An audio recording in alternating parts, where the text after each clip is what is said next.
Introduction à la finance d'entreprise pour les TPE et indépendants.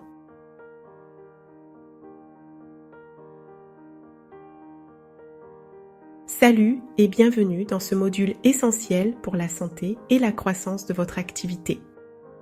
Ensemble, nous allons poser les bases de la finance d'entreprise, mais en les adaptant spécifiquement à votre réalité, celle des très petites entreprises et des indépendants, car vos enjeux ne sont pas ceux des grands groupes.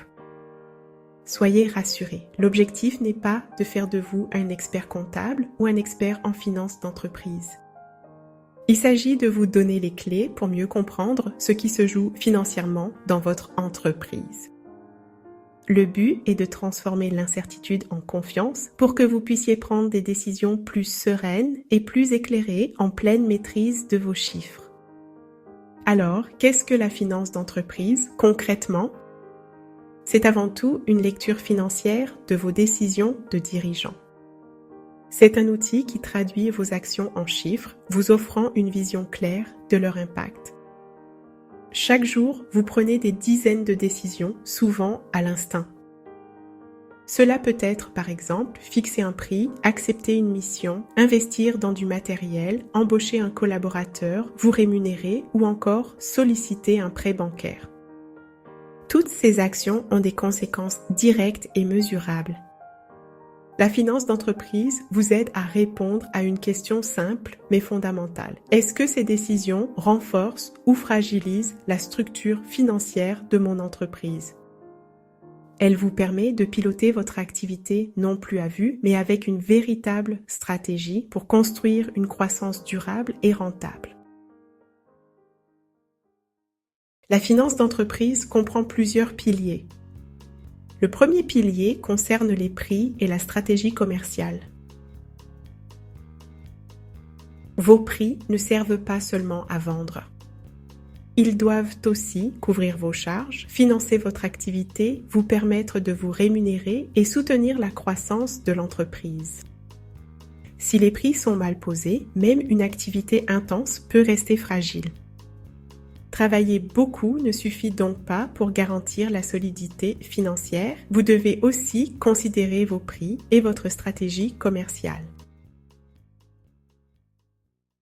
Le deuxième pilier de la finance d'entreprise est de s'appuyer sur l'information comptable sans pour autant devenir comptable. Pour prendre de bonnes décisions financières, il faut s'appuyer sur des informations fiables. Cela passe par la comptabilité et les outils de suivi comme le chiffre d'affaires, les charges, le résultat et la trésorerie. L'objectif n'est pas de tout maîtriser dans le détail, mais de savoir répondre à des questions clés comme celle-ci. Mon activité est-elle rentable ? Est-ce que je gagne réellement de l'argent ? Est-ce que ma trésorerie me protège ou me met sous tension ? Le troisième pilier est d'investir dans les bonnes ressources à la fois humaines et matérielles. Il s'agit d'investir avec discernement. Vous l'avez compris, la finance d'entreprise concerne aussi vos investissements. Cela concerne par exemple votre matériel, vos outils, vos formations, vos collaborateurs, vos sous-traitants. Chaque investissement doit avoir un sens. Est-ce qu'il améliore réellement le fonctionnement de l'entreprise ? Est-ce qu'il génère plus de valeur qu'il n'en consomme ? Investir sans cadre peut alourdir l'entreprise. Investir avec discernement peut la renforcer durablement. Le quatrième pilier de la finance d'entreprise est de comprendre le bilan sans jargon. C'est le véritable carnet de santé de votre activité. Il est essentiel pour piloter sereinement. Le bilan est une photo de la situation financière de l'entreprise à un instant T. Imaginez-le comme le plan d'architecte de votre patrimoine professionnel. Il répond à une question simple mais fondamentale, à savoir qu'est-ce que l'entreprise possède et comment cela a-t-il été financé. On y trouve deux grandes parties. À gauche, les actifs, c'est tout ce que l'entreprise possède et qui a de la valeur. Par exemple, l'argent en caisse, le matériel, les stocks de marchandises ou encore les factures que vos clients vous doivent qu'on appelle les créances. À droite du bilan, on trouve les dettes. C'est tout ce que l'entreprise doit à des tiers. On y voit par exemple les emprunts bancaires ou les factures de vos fournisseurs à régler. Et enfin, les capitaux propres. C'est la différence entre ce que vous possédez et ce que vous devez. C'est la valeur nette de votre entreprise, ce qui vous appartient vraiment une fois toutes les dettes remboursées. La logique est donc toujours la même et correspond à une équation parfaitement équilibrée. Actif est toujours égal à dette plus capitaux propres. C'est la règle d'or. Le 5e pilier concerne l'équilibre entre ce que l'entreprise doit, à savoir la dette, et ce qu'elle possède, à savoir les capitaux propres. L'emprunt peut dans certains cas être un levier utile. Mais trop de dettes fragilisent la trésorerie. Un dirigeant doit toujours se poser les questions suivantes avant d'emprunter. Premièrement, est-ce que mon niveau d'endettement est supportable? Deuxièmement, est-ce que mon activité peut absorber un imprévu? Troisièmement, est-ce que je garde une marge de manœuvre? Pourquoi se poser ces questions? Simplement parce que cela permet d'éviter un excès de dette. L'excès de dette est dangereux pour votre entreprise car cela peut transformer une baisse d'activité temporaire en difficulté durable. Maintenant que vous avez une vision claire des 5 piliers de la finance d'entreprise, intéressons-nous à leur objectif central. Contrairement à une idée reçue, l'objectif n'est pas seulement de faire du chiffre. L'objectif, c'est de renforcer la valeur et la solidité de l'entreprise dans le temps pour qu'elle tienne, pour qu'elle finance la vie du dirigeant, pour qu'elle absorbe les aléas, pour qu'elle permette de faire des choix et de prendre les bonnes décisions. En tant que dirigeant, vous êtes amené à prendre 3 types de décisions financières. Les décisions d'investissement, de financement et d'affectation du résultat. Premièrement, les décisions d'investissement, vous devez investir seulement si cela rapporte plus que ce que cela coûte. Deuxièmement, les décisions de financement, vous devez choisir le bon équilibre entre fonds propres et dettes sans vous surendetter. Troisièmement, les décisions de rémunération et d'affectation du résultat. Vous devez vous rémunérer, réinvestir ou sécuriser votre trésorerie. Ces décisions doivent être cohérentes entre elles. Un élément à savoir sur la finance d'entreprise est qu'elle repose largement sur du bon sens. Le bon sens vient avant la complexité. Par exemple, si un investissement rapporte 9% mais vous coûte 10%, il vous appauvrit même s'il semble intéressant sur le papier.